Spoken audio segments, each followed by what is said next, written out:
I'm talking with Patrick Barkey from the Bureau of Business and Economic Research. You have been in Helena all morning, releasing a new survey. Tell me what's it all about?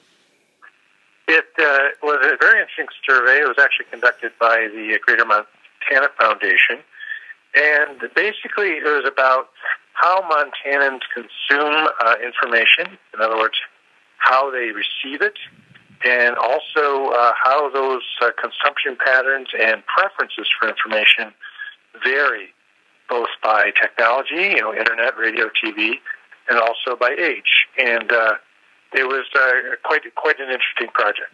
Well, tell me if you could hit the high points of what some of the ways that you've discovered how people get information now, but maybe they didn't do 10 years ago.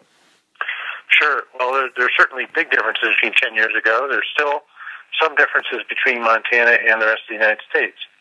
For example, one of the things that's interesting about Montana is that television remains a pretty important source of news and information. So we have a large number of Montanans that still consume, they say, television as their primary source. Our radio has incredible penetration in Montana.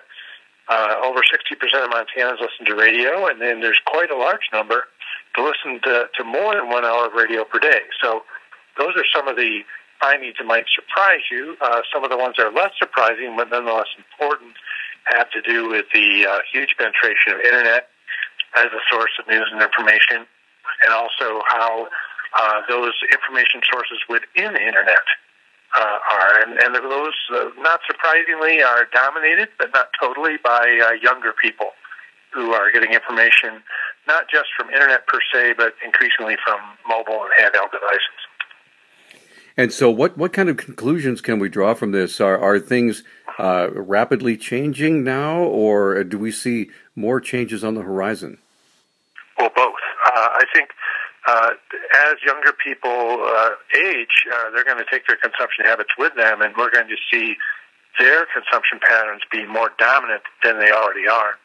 So I think that's very important. So the challenges to media in terms of, putting out a product, a business product that's viable and timely and can make money will continue to grow. Those challenges are just going to be more important, but there are also opportunities there. I think one other interesting finding has to do not so much with technology, but in terms of the kind of information Montanans think is important is dominated by a couple of things. One is the business and the economy show up as very, very important. The largest proportion of Montanans identify that as being the most important kind of information. And also the appetite for local information. Information on the locality, the places where people live, is eagerly sought after by Montanans, and they are willing to put in extra effort to get that information.